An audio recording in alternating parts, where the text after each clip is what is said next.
Hi everyone, amines पढ़ रहे थे हम लोग केमिकल रिएक्शंस के बारे में। और लास्ट लेक्चर में एमीन का रिएक्शन हमने देखा था एसिड क्लोराइड और एसिड एनहाइड्राइड से, जिसमें अमाइड का फॉर्मेशन हो रहा था।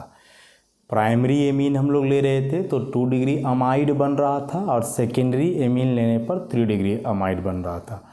टर्शियरी एमीन का रिएक्शन नहीं होता है एसिड क्लोराइड या एसिड एनहाइड्राइड से, क्योंकि टर्शियरी एमीन में कोई एक्टिव हाइड्रोजन नहीं है, मतलब नाइट्रोजन से जुड़ा हुआ कोई हाइड्रोजन उसमें नहीं होता है।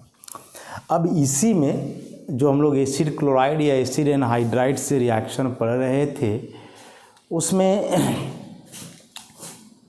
एक इम्पॉर्टेंट रिएक्शन है शॉर्टेन-बाउमैन रिएक्शन। शॉर्टेन-बाउमैन रिएक्शन क्या है? यह रिएक्शन समझते हैं इसको हम लोग अच्छे से। तो इसमें क्या है कि एसिड क्लोराइड आपका स्पेसिफाइड होगा, मतलब एसिड क्लोराइड में आपको हमेशा बेंजोइल क्लोराइड का ही इस्तेमाल करना है। दिस इज बेंजोइल क्लोराइड, यही लेना है। एसिड क्लोराइड में फिक्स है, इसके अलावा कुछ नहीं लेना है। और यदि इस बेंजोइल क्लोराइड का रिएक्शन कोई वैसे कंपाउंड, कोई वैसे ऑर्गेनिक मॉलिक्यूल से हो जिसमें एक्टिव हाइड्रोजन है, एक्टिव हाइड्रोजन मतलब कि एसिडिक नेचर वाला हाइड्रोजन, जैसे एमीन में नाइट्रोजन हाइड्रोजन बॉन्ड होता है तो हाइड्रोजन थोड़ा एसिडिक एक्टिव है, अल्कोहल में वो H का बॉन्ड है, तो ऐसे रिएक्शंस को हम लोग शॉर्टेन-बाउमैन रिएक्शन बोलते हैं, जिसमें क्या बताया हमने कि बेंजोइल क्लोराइड का रिएक्शन होगा वैसे कंपाउंड से जिसमें एक्टिव हाइड्रोजन है, जैसे phenol, alcohol, primary amine, secondary amine, ऐसे। तो अभी तो एमीन हम लोग पढ़ रहे हैं तो एमीन ही लेकर के चले। अब यहाँ आप कुछ भी ले सकते हो, एलिफेटिक, एरोमेटिक, कुछ भी, लेकिन यहाँ यही होगा तो जनरली एरोमेटिक ही हम लोग ले लें, एनिलीन, क्योंकि एरोमेटिक लेने से इस हाइड्रोजन का एक्टिविटी और बढ़ेगा ना, नाइट्रोजन का लोन पेयर इधर शिफ्ट होता है तो इसका प्लस चार्ज बढ़ जाएगा तो एक्टिविटी थोड़ा इंक्रीज कर जाएगा। बेस के प्रेजेंस में रिएक्शन है एक्वस NaOH या KOH। तो हम लोग तो शुरू से पढ़ते आ रहे हैं कि रिएक्शन होता कैसे है। तो ग्रुप यहाँ शिफ्ट करेगा, पाई बॉन्ड का इलेक्ट्रॉन, कार्बन इलेक्ट्रॉन डिफिशिएंट हो जाएगा तो नाइट्रोजन अपने लोन पेयर से अटैक कर देगा यहाँ, और कुछ ऐसा बन जाना है। ये हो जाएगा C, यहाँ सिंगल बॉन्ड O पर माइनस इस Cl, या Cl को इधर ही रहने दो, Cl, और यहाँ जाकर के जुड़ा है नाइट्रोजन, हाइड्रोजन, और यहाँ बेंजीन। नाइट्रोजन पे आ जाता है प्लस चार्ज। प्लस चार्ज हटाने के लिए क्या कर रहा था? हाइड्रोजन के इलेक्ट्रॉन को ले रहा था, तो फिर यह लोन पेयर से हाइड्रोजन को ही करेगा, तो कुछ ऐसा हो जाना है। अब C, this one becomes OH, NH, benzene, lone pair इसका वापस आ जाएगा Cl। अब ये बॉन्ड यहाँ शिफ्ट होगा और यहाँ से बाहर हो जाएगा Cl। ओवरऑल HCl का एलिमिनेशन होगा, तो benzene C, double bond O, NH, और यहाँ so this one is N phenyl benzamide, ऐसा। तो ये शॉर्टेन-बाउमैन रिएक्शन, जिसमें बेंजोइल क्लोराइड का रिएक्शन वैसे कंपाउंड से जिसमें एक्टिव हाइड्रोजन है। एमीन हम लोग पढ़ रहे हैं तो फिलहाल एमीन से इसका रिएक्शन करवाएंगे। अब बोलोगे कि सर इस रिएक्शन में बेस का कहाँ इस्तेमाल करा आपने? कहीं भी बेस को इन्वॉल्व नहीं किए हो आप, तो ऑब्वियसली बेस कहीं भी इन्वॉल्व नहीं हुआ है, लेकिन रिएक्शन के दरमियान जो HCl रिलीज हो रहा है जो कि एसिडिक नेचर का है, तो इस HCl के साथ यह बेस कंबाइन करेगा और एसिड बेस न्यूट्रलाइजेशन रिएक्शन, मतलब इस रिएक्शन मीडियम को ये न्यूट्रलाइज करने का काम करेगा जो बेस हमने लिया है वो। तो यही था शॉर्टेन-बाउमैन रिएक्शन। इसके बाद एक बहुत इम्पॉर्टेंट रिएक्शन है कार्बाइल एमीन रिएक्शन, या इसी को हम लोग आइसोसाइनाइड टेस्ट के नाम से जानते हैं। Very very important.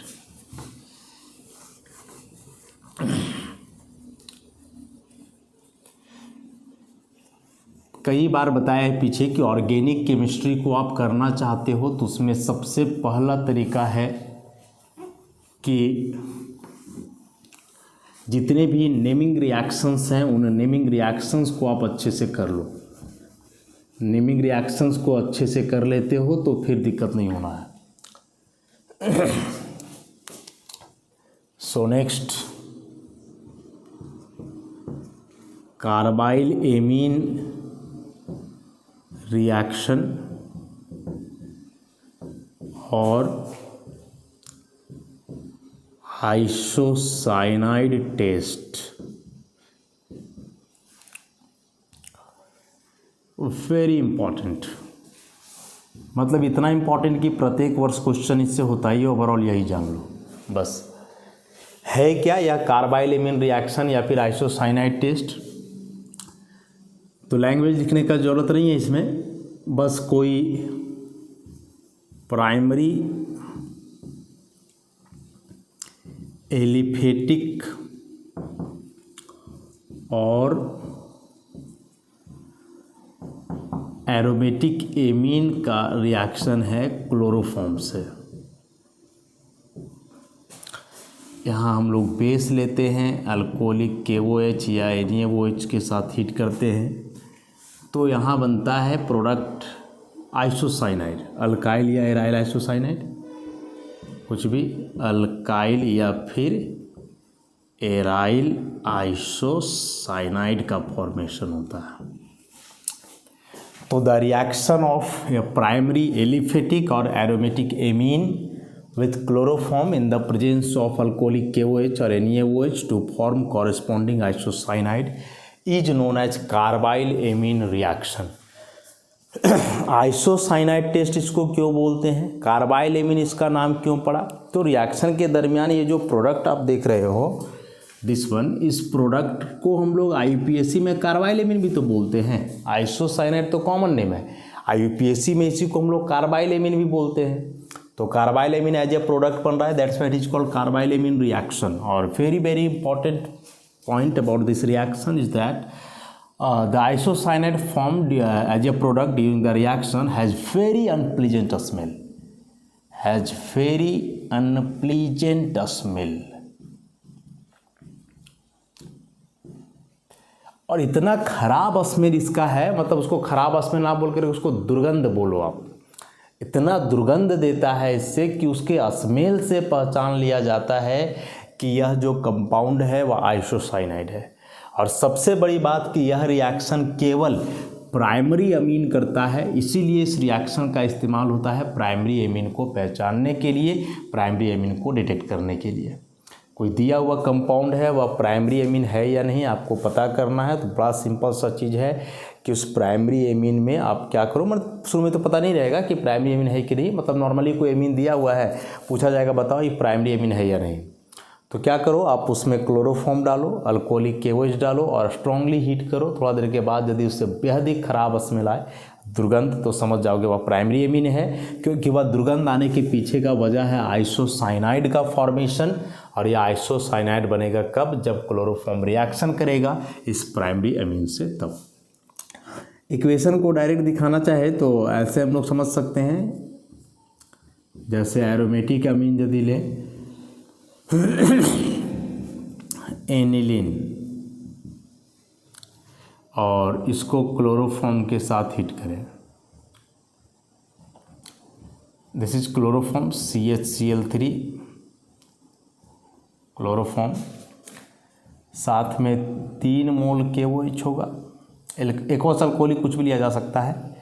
तो एक्चुअल में तो हम लोग इसको ऐसे दिखाते हैं कि इतना से यहाँ ही बाहर और इतना से ई यहाँ बाहर, तो क्या बच गया,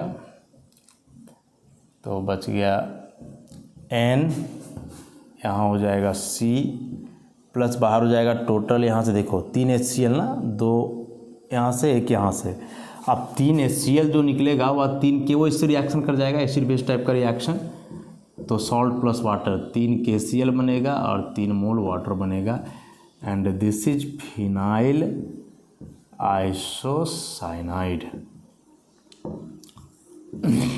ऐसा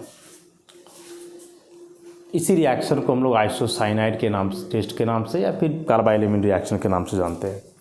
यहाँ यह जो प्रोडक्ट बना इसका IUPAC नाम लिखोगे तो IUPAC नाम हो जाएगा फिनाइल कार्बाइल एमीन, और वैसे फिनाइल आइसोसाइनाइड। तो कार्बाइल एमीन रिएक्शन नाम पड़ा क्योंकि प्रोडक्ट बनता है कार्बाइल एमीन। आइसोसाइनाइड भी बनता है, लेकिन ये जो टेस्ट लग गया इस वजह से कि प्राइमरी एमीन का टेस्ट के लिए रिएक्शन है। प्राइमरी एमीन को पहचानना हो कि वह प्राइमरी ही है तो उसके लिए यह रिएक्शन बहुत यूजफुल होता है। क्लोरोफॉर्म डाल करके बेस के साथ हीट करो आप तो बड़ा ख़राब सा स्मेल आएगा, तो समझ जाना है कि आइसोसाइनाइड का फॉर्मेशन हुआ और यह केवल प्राइमरी एमीन हो। सेम यहाँ आप एलिफेटिक भी लोगे तो यही रिएक्शन होगा, कुछ बदलेगा नहीं। जैसे इथाइल एमीन लेकर के चलो, इथाइल एमीन लेकर के चलो तो यहाँ भी यही रिएक्शन होगा।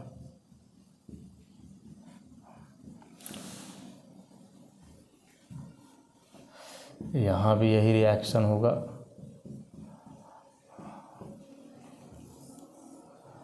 ऐसा तो इस बार इथाइल कार्बाइल एमीन बनेगा CH3CH2NC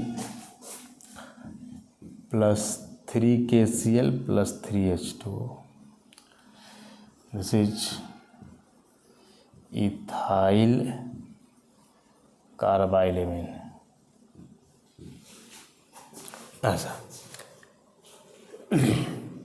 तो समझ गए कार्बाइल एमीन रिएक्शन। देखो कई प्रकार से क्वेश्चन आता है। सबसे पहला तो नोट्स लिखने आ जाना है, सेकेंडली रिएक्शन कंप्लीट करने आना है, थर्ड में कन्वर्सन पूछेगा, and the most important is कि carbyl amine reaction is used for the test of, option देगा 1 degree amine, 1 degree alcohol, 1 degree haloalkane, 2 degree amine, like this, ऐसे करके कुछ भी दिया जा सकता है। एकदम याद रखोगे प्राइमरी एमीन का टेस्ट के लिए यह रिएक्शन होता है। अब मेन है इस रिएक्शन का मैकेनिज्म समझना, और मैकेनिज्म से भी पहले एक कन्वर्सन। यदि एक कन्वर्सन इससे आ जाए, और क्या कन्वर्सन आ जाए, मिथाइल एमीन से dimethyl amine,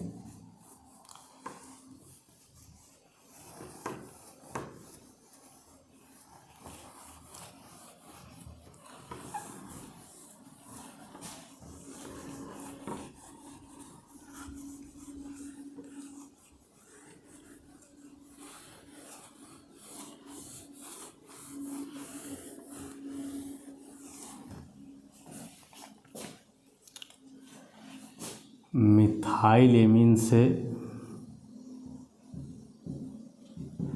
methyl amine to dimethyl amine.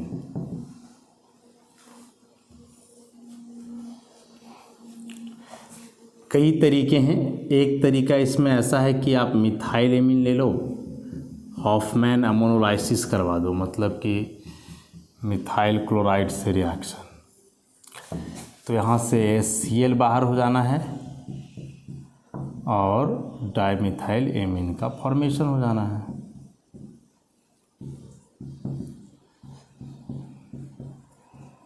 Dimethyl amine का फॉर्मेशन हो जाना है। दूसरा तरीका ऐसे है कि मिथाइल एमीन तो आप लिए ही हो, इसका आइसोसाइनाइड टेस्ट करवा दो, मतलब कि रिएक्शन करवा दो क्लोरोफॉर्म के साथ in the presence of KOH और NaOH। तो अभी हमने देखा कि आइसोसाइनाइड का फॉर्मेशन होता है, CH3NC बन जाएगा यहाँ से, प्लस जो बनता है सो बनता है साइड प्रोडक्ट, कन्वर्सन में लिखने से मतलब है नहीं। अब इससे बदलना हो एमीन में तो ऑब्वियसली हम लोग रिडक्शन करने वाले हैं, सोडियम इथेनॉल का इस्तेमाल कर लो, LiLH4 का इस्तेमाल कर लो, ऐसा। तो CH3NH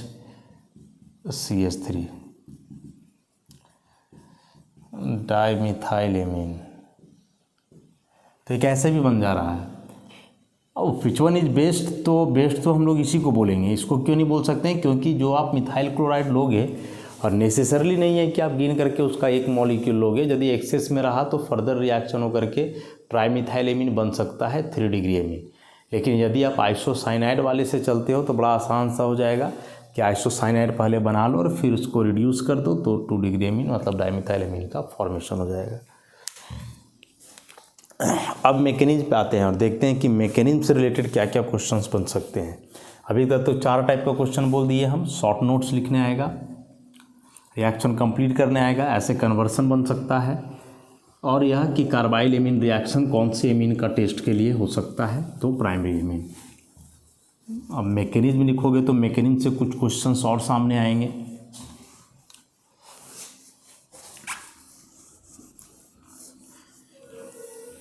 मैकेनिज्म से निकल के कुछ क्वेश्चंस और सामने आएंगे।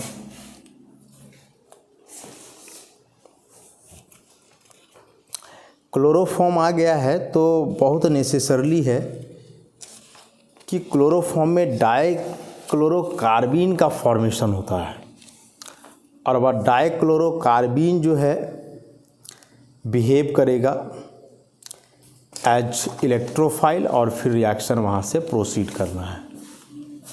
तो इसका मैकेनिज्म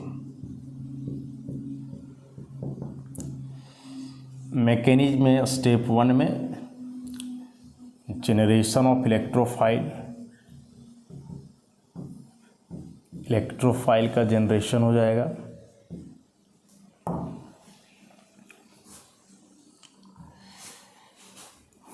तो इसके पहले रीमर टीमन रिएक्शन में क्लोरोफॉर्म का यूज होता है, वहाँ इसके नेचर को समझे हो गया।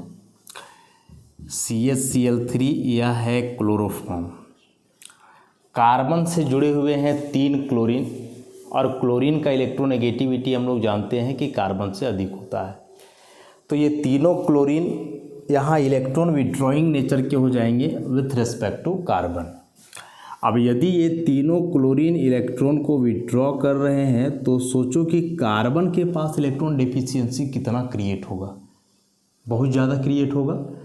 और जब इसके पास इलेक्ट्रॉन डेफिशिएंसी क्रिएट होगा तो टूट पड़ेगा हाइड्रोजन पे कि भाई दो अब तुम अपना इलेक्ट्रॉन हमको, काहे कि मेरा इलेक्ट्रॉन 3 क्लोरीन मिल करके ले रहा है, हम अकेले का थोड़े ना सहेंगे, हाइड्रोजन का इलेक्ट्रॉन ही लेगा, और लेगा मतलब ले ही लेगा ऐसा। तो यहाँ तो फंस जाने वाला है हाइड्रोजन, ऑब्वियसली हाइड्रोजन फंस जाने वाला है क्योंकि इसका इलेक्ट्रॉन ले लिया तो H+, तो फंसेगा नहीं। जो यहाँ बेस होता है वो H- या बेस राहत दिलाएगा इसको, ऑक्सीजन पे 3 लोन पेयर है तो अपना इलेक्ट्रॉन दे देगा इसको, और सिंपल सा वो H- और H+ मिल करके यहाँ से H2O बनेगा, और यहाँ से बन रहा है ऐसा ट्राइक्लोरोमिथाइल कार्बेनायन का फॉर्मेशन हो गया। कार्बन पे नेगेटिव चार्ज है मतलब कार्बेनायन। हालांकि अब देखोगे तो इस क्लोरीन का इलेक्ट्रॉन विड्रॉइंग टेंडेंसी और भी बढ़ जाएगा कार्बन से। क्यों बढ़ जाएगा? एक तो यहाँ कार्बन पे कोई चार्ज नहीं था, ठीक, अब यहाँ आ गया है चार्ज और वो भी नेगेटिव, मतलब कार्बन अब इलेक्ट्रॉन रिच साइट बन गया है, काफ़ी इलेक्ट्रॉन बढ़ गया, यहाँ इलेक्ट्रॉन डेंसिटी हाई हो गया। तो आप सोचो ना कि जैसे एक आदमी देख रहे हो कि कमा रहा है, खा रहा है, जमा पूंजी नहीं है, तो क्या करोगे तुम कि उससे पैसा यदि मांगना भी चाहो तो सोचोगे यार उसके पास खुद नहीं है तो मतलब क्या हम मांगने जाएं, थोड़ा संकोच। लेकिन यदि तुमको पता है कि वो बहुत अमीर है पैसे से, तब तो मांगने में ज़रा सा भी हिचकिचाओगे नहीं, और यदि तुम उससे ज़्यादा पावरफुल हो तब तो और भी नहीं हिचकिचाओगे, डरा धमका करके कोई ना कोई तरह से ले ही लोगे। पावरफुल पहले भी थे लेकिन देखे कि गरीब है, नहीं पैसा वो शायद क्या उसको परेशान करे, लेकिन अब देखोगे अगर उसके पास तो बहुत पैसा है तो और ज़्यादा तुम्हारा पैसा लेने का टेंडेंसी बढ़ जाएगा। तो वही चीज़ है, यहाँ कार्बन पे कोई चार्ज नहीं है, क्लोरीन मजबूत है तो कोई तरह से खींचेगा कि मजबूत है तो चलो लेते हैं इसका इलेक्ट्रॉन। लेकिन अब देखेगा अरे कार्बन पे तो माइनस आ गया है, अब तो इसके पास इलेक्ट्रॉन और आ गया है, तो अब इसका इलेक्ट्रॉन रिलीजिंग टेंडेंसी और भी बढ़ जाएगा, और फटाक से जो है कार्बन मजबूर हो करके एक क्लोरीन को पूरा इलेक्ट्रॉन दे करके बोलेगा जाओ परेशान मत करो हमको, Cl- हो जाएगा बाहर, अभी बनेगा कार्बन क्लोरीन क्लोरीन, और ऐसे बचेगा 2 इलेक्ट्रॉन। कार्बन पर अब कोई नेगेटिव चार्ज नहीं है, क्लोरीन भी संतुष्ट हो गया, अब नहीं होगा। तो दिस वन इज डाइक्लोरोकार्बीन। और इस डाइक्लोरोकार्बीन के नेचर के तो बड़ा अच्छे से हम लोग समझते हैं कि कार्बन का अपना 4 ही इलेक्ट्रॉन है, 1 2 3 4 वैलेंस के बराबर, इसीलिए कोई चार्ज नहीं होगा। लेकिन ओवरऑल गिनोगे बॉन्डिंग इलेक्ट्रॉन्स ले करके तो 2 इलेक्ट्रॉन इधर, 2 इधर, 2 इधर, 6 इलेक्ट्रॉन्स हो गए। अब 6 इलेक्ट्रॉन है मतलब कि ऑक्टेट से कम है, बॉन्डेड मॉलिक्यूल है, ऑक्टेट से कम है, तो इलेक्ट्रॉन डेफिशिएंट नेचर का हो गया। और इलेक्ट्रॉन डेफिशिएंट नेचर का हो गया मतलब कि इलेक्ट्रोफाइल हो गया। तो यह हो जाएगा अब इलेक्ट्रोफाइल। हाँ सर, तो जेनरेशन ऑफ इलेक्ट्रोफाइल में यही कहानी हुआ कि क्लोरोफॉर्म में सबसे पहले हाइड्रोजन का एब्स्ट्रैक्शन हुआ बेस के द्वारा, ट्राइक्लोरोमिथाइल कार्बेनायन का फॉर्मेशन हुआ। वह कार्बेनायन में फिर से एक क्लोराइड आयन हट गया अपना इलेक्ट्रॉन लेकर के वहाँ से बॉन्ड का, और फिर बना डाइक्लोरोकार्बिन जो कि एक बढ़िया सा इलेक्ट्रोफाइल था। इलेक्ट्रोफाइल का फॉर्मेशन हो गया यहाँ से। अब एमीन के बारे में जहाँ तक हम लोग जान रहे हैं, स्टेप 2 में प्रोडक्ट का फॉर्मेशन होगा अब धीरे धीरे ऐसा।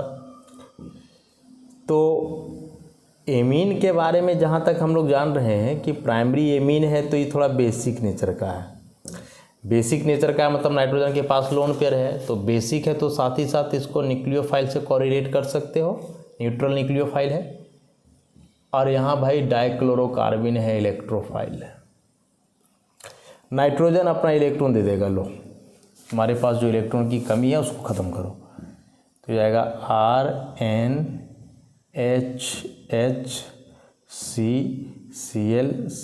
2 इलेक्ट्रॉन बच जाएगा, यहाँ आ जाएगा माइनस, नाइट्रोजन पे आ जाएगा प्लस। अब नाइट्रोजन अपना प्लस हटाने के लिए तुरंत फिर से नाइट्रोजन का इलेक्ट्रॉन ले लेगा। नाइट्रोजन ऑक्सीजन ये सब पे प्लस ठीक नहीं है, क्योंकि ये ज़्यादा इलेक्ट्रोनेगेटिव एलिमेंट होते हैं ना। अभी कार्बन माइनस से क्या करेगा कि इस हाइड्रोजन के इलेक्ट्रॉन को लेगा, तो RNH लोन पेयर आ जाएगा, CCl और यहाँ आ जाएगा H ऐसा। अब यहाँ से फिर वही बात होना है कि क्लोरीन तो इलेक्ट्रॉन कार्बन का खींचते ही रहेगा, तो क्लोरीन को पूरा इलेक्ट्रॉन दे करके भगाना ही पड़ेगा। तो नाइट्रोजन लोन पेयर यहाँ कर दे और कार्बन इसको भगा दे। मैंने पहले तो क्लोरीन निकलेगा, लेकिन कार्बन के पास कमी होगा, बगल में नाइट्रोजन सहारा देने के लिए है, बोलेगा ले लो इलेक्ट्रॉन मेरा। अब बोलोगे सर कि नाइट्रोजन भी तो इलेक्ट्रोनेगेटिव उतना ही है जितना क्लोरीन है, तो ये नाइट्रोजन क्यों नहीं हटेगा यहाँ से? बॉन्ड स्ट्रेंथ के चलते। कार्बन क्लोरीन का बॉन्ड लंबा है, कमज़ोर है, तो यही टूटेगा, और कार्बन नाइट्रोजन का बॉन्ड लंबा नहीं है तो ये नहीं टूटेगा। तो यहाँ से अगेन आप Cl- को भगाए तो क्या बना? ये बना RNH डबल बॉन्ड CHCl, यहाँ आ जाएगा प्लस ऐसा। अब प्लस आ जाएगा तो फिर से नाइट्रोजन पे आ गया पॉजिटिव चार्ज। और फिर नाइट्रोजन क्या करेगा कि हाइड्रोजन के इलेक्ट्रॉन को लेगा यहाँ से ऐसे माइनस H प्लस, तो RN double bond CHCl, again एक Cl बचा हुआ है। अच्छा ये H प्लस कहाँ जाएगा? तो बेस है ना अभी भी, तो ये बेस इसको ले लेगा, बाहर हो जाएगा। अब फिर से इसको यहाँ कर डालो और इसको यहाँ कर डालो, तो RN ट्रिपल बॉन्ड CH, अब नाइट्रोजन पे आ गया पूरा प्लस ऐसा। और अब यहाँ से कहानी बदलेगा कुछ यूँ। कैसे कहानी बदलेगा? तो अब भाई नाइट्रोजन पे है ट्रिपल बॉन्ड, साथ में है प्लस चार्ज, तो अब नाइट्रोजन बोलेगा भाई कि बहुत तुम्हारा मदद किए हम कार्बन, अब नहीं होगा हमसे। देखो कितना जगह मदद किया, एक यहाँ इलेक्ट्रॉन दिया, फिर यहाँ भी कार्बन को राहत पहुँचाया, फिर यहाँ भी कराया, तो बार बार यही नहीं ना झेलेगा। अब कार्बन के इस बॉन्ड के इलेक्ट्रॉन को धीरे धीरे आई इफेक्ट के थ्रू लेना शुरू करेगा कि नहीं अब तुम अपना इलेक्ट्रॉन हमको दो। तो अब फाइनली यह हाइड्रोजन का इलेक्ट्रॉन आ जाएगा कार्बन के पास। तो हाइड्रोजन को तो टेंशन नहीं ना है, बेस है, बेस इसको संभाल लेगा। और अब यहाँ से बन जाएगा RN ट्रिपल बॉन्ड C, यहाँ था प्लस, यहाँ आगे minus, and this one is alkyl isocyanide. तो मैकेनिज्म में कुछ भी ज़बरदस्ती का तो नहीं लगा, सारे स्टेप सिंपल थे कि सबसे पहले बेस इस हाइड्रोजन को लेगा, लेने के पीछे ड्राइविंग फोर्स क्या है इस स्टेप का कि कार्बन से 3 मोर इलेक्ट्रोनेगेटिव क्लोरीन एटम्स जुड़े हुए हैं, और ये तीनों बहुत ज़्यादा इलेक्ट्रोनेगेटिव हैं, तो कार्बन के इलेक्ट्रॉन डिफिशियंसी को बढ़ाएंगे, बदले में कार्बन हाइड्रोजन का इलेक्ट्रॉन लेगा तो हाइड्रोजन फिर बेस के साथ चला जाएगा, कार्बन आयन बना। अभी भी क्लोरीन का इलेक्ट्रॉन विड्रॉइंग टेंडेंसी वही है, इवन पहले की तुलना में और बढ़ जाएगा, तो फिर एक क्लोरीन यहाँ से हट ही जाएगा एज ए क्लोराइड, और डाइक्लोरोकार्बिन जो कि एक इलेक्ट्रॉन डेफिशिएंट स्पीसीज है, इलेक्ट्रोफाइल है। अब इस इलेक्ट्रोफाइल को एमीन नाइट्रोजन का लोन पेयर से इलेक्ट्रॉन देगा, क्योंकि यह न्यूक्लियोफिलिक बेसिक नेचर का है। बीच में ऐसा इंटरमीडिएट कंपाउंड बनेगा, धीरे धीरे नाइट्रोजन का एक करके हाइड्रोजन हटते जाएगा और कार्बन के साथ उसका बॉन्ड मजबूत होते जाएगा, सिंगल से डबल से ट्रिपल, और फाइनली फॉर्मेशन हो जाना है किसका, अल्काइल आइसोसाइनाइड का। तो बेहद इंपॉर्टेंट मैकेनिज्म से अब क्या आएगा, तो एक इलेक्ट्रोफाइल, वेरी वेरी इंपॉर्टेंट, सबसे इंपॉर्टेंट तो यही चीज़ है कि आइसोसाइनाइड रिएक्शन के दरमियान क्या इंटरमीडिएट बनता है, तो कार्बीन का फॉर्मेशन होता है जो कि एक इलेक्ट्रोफाइल है, डाइक्लोरोकार्बिन का फॉर्मेशन होता है। समझ रहे हो बात को। एक प्रकार से देखें तो यह किस टाइप का रिएक्शन होना चाहिए, तो सब्स्टिट्यूशन होना चाहिए कि नाइट्रोजन का हाइड्रोजन यहाँ से सब्स्टिट्यूट होकर कार्बन आ रहा है। तो समझ गए ना, इसको एकदम ध्यान में रखोगे। मैकेनिज्म से यही एक इम्पॉर्टेंट क्वेश्चन इससे बनता है बस, कि क्या इंटरमीडिएट बनता है रिएक्शन के दरमियान, तो डाइक्लोरोकार्बिन का फॉर्मेशन। तो ठीक है, काफ़ी डिटेल में इस रिएक्शन को हम लोग किए, और बहुत इंपॉर्टेंट है। जैसे प्रिपरेशन में हॉफमैन ब्रोमोमाइड डिग्रेडेशन हमने बतलाया था, उसके बाद यही रिएक्शन है। ये दो रिएक्शन इस चैप्टर के वैसे हैं जो हमेशा आते हैं, चाहे आप किसी भी प्रकार का एग्जाम दो, तो ध्यान रखना है। ठीक है, आज के लिए इस लेक्चर को हम लोग यहीं तक रखते हैं, फिर नेक्स्ट लेक्चर से आगे बढ़ेंगे। धन्यवाद।